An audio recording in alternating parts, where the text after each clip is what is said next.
हे बच्चों, नमस्ते।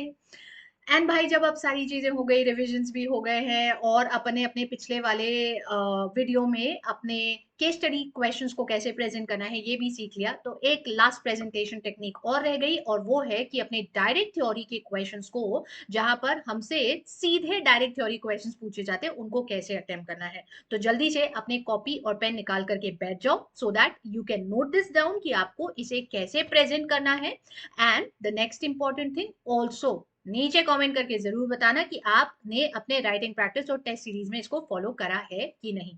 बहुत छोटा सा वीडियो है, बहुत छोटा सा लॉजिक है, कैसे डायरेक्ट थ्योरी क्वेश्चंस को अटेम्प्ट करना है बेस्ड ऑन वो किस पैटर्न के होते हैं।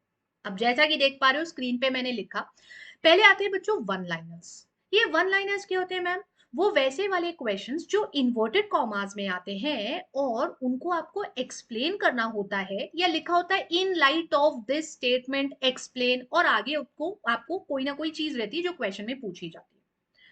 एक चीज हमेशा याद रखना बच्चों, अपने प्रेजेंटेशन को इफेक्टिव बनाने के लिए आप ऐसे वन लाइनर क्वेश्चंस किए जब आंसर लिखना शुरू करेंगे तो सबसे पहली लाइन ही आप वो जो क्वेश्चन में लिखी है ना एज अ वन लाइनर, उसको उस इन्वर्टेड कॉमा में डाल देंगे। मतलब जो भी लाइन लिखी है, जैसे मानो separate legal entity of a company is a privilege given to the company, inverted comma closed, full stop, in light of this statement explain the characteristic of company.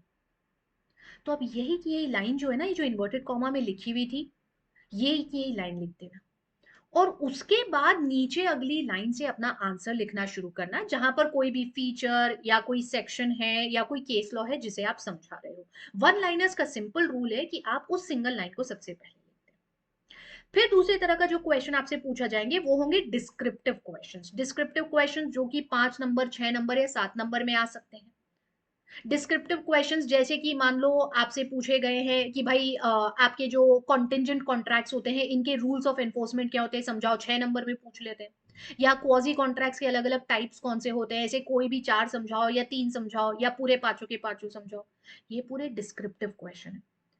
इनमें हमेशा आपको पॉइंट्स में आंसर डालना पड़ेगा। अब पॉइंट्स में कैसे डालोगे? जैसे मानो क्वाजी कॉन्ट्रैक्ट पूछे, या मानो बेलर की ड्यूटीज या बेली की ड्यूटीज पूछ ली है, या पावर्स या राइट्स पूछ लिए हैं प्लेजर के या प्लेजी के, मोस्टली ये थ्योरी क्वेश्चंस में जाते हैं अपने आईसीए से।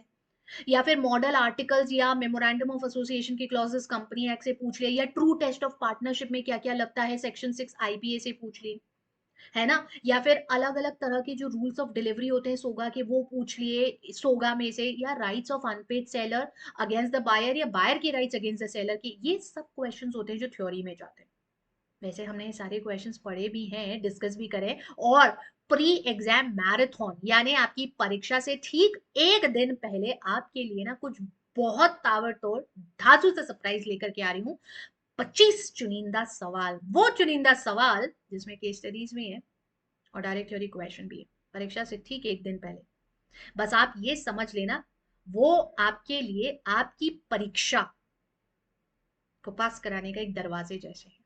बस आपको वो अटेंड करना है। सारी डिटेल्स मिलेगी चैनल पे, खैर वो बाद में आएगा। हाल फिलहाल में अभी बस ये सुनो कि ऐसे जो डिस्क्रिप्टिव क्वेश्चंस आएंगे ना, इनमें अपने आंसर को पैरा में लिखना चाहते हो तो लिखो, कोई दिक्कत नहीं, बट यूजुअली बच्चों की आदत रहती है स्कूल में, क्योंकि उन्हें हमेशा सिखाया जाता है कि थ्योरी या ज्यादा डिटेल्ड आंसर रहते हैं तो उसको छोटे छोटे पार्ट में पॉइंट्स में डिवाइड करो। If you are not comfortable in the points, या अगर कहीं ऐसे पॉइंट बन ही नहीं रहे हैं, तो फिर आप पैरास चेंज कर करके लिख दो। वैसे तो हर आंसर में मोस्टली पॉइंट्स बन ही जाएंगे, तो आप उसे पॉइंट वाइज ही लिखना डिस्क्रिप्टिव थ्योरी क्वेश्चन को।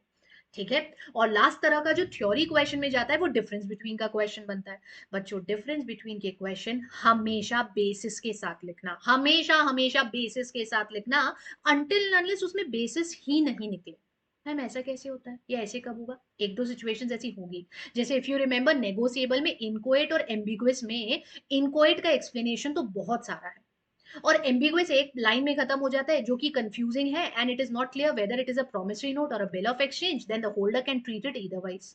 वहां बेसिस नहीं निकल पाता ज्यादा, तो फिर ऐसे सिचुएशन में उसको पैरा में लिख देना।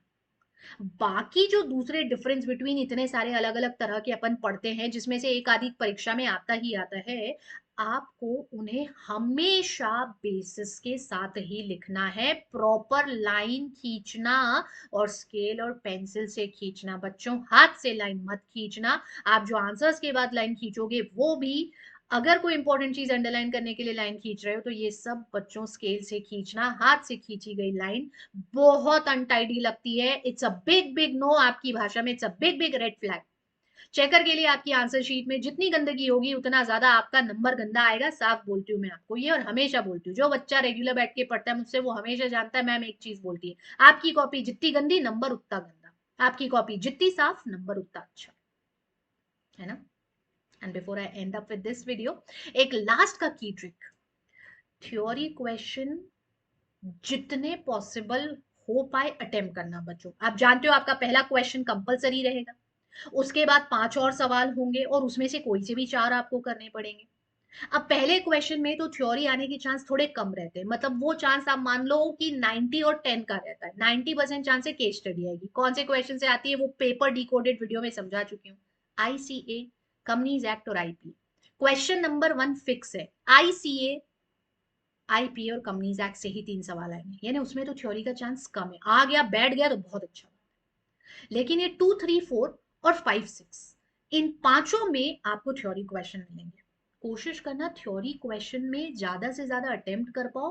कारण ये, अच्छा ज्यादा से ज्यादा मतलब ऐसे नहीं है कि कहीं से भी कोई सा भी थ्योरी क्वेश्चन था, मैम ने बोला तो उठा के अटेम्प्ट कर लो। पूरा इकट्ठा एक क्वेश्चन साथ में करना होता है। क्वेश्चन नंबर 2 में 3 पार्ट है, एक थ्योरी है और 2 केस स्टडी है, तो वो पूरे करने हैं। ऐसा नहीं कि सिर्फ क्वेश्चन नंबर 2 का एक सब पार्ट कर दिया जहां थ्योरी था और फिर 3 पे चला गया। ये गलती मत कर देना पगले बच्चे हो, ऐसा मत करना, है ना।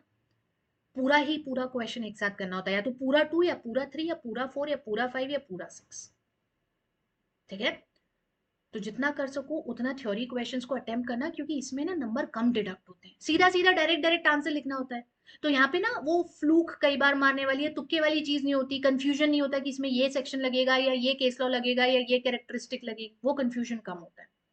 तो जितना हो सके उतना अटेम्प्ट करने की कोशिश करना। And that's it. Case study का भी बता दिया, थ्योरी क्वेश्चन का भी बता दिया। अब बस परीक्षा बहुत अच्छे से देकर के आओ, और my blessings are with each one of you. I know परीक्षा बहुत बहुत बहुत अच्छी जाने वाली है। आज के लिए बस इतना ही। कमेंट करना नीचे बिल्कुल मत भूलना, करा करो यार, करा करो कमेंट। हमारे लिए ये सब चीजें बहुत मैटर करती है। नीचे कमेंट करके बताना जरूर। नमस्ते।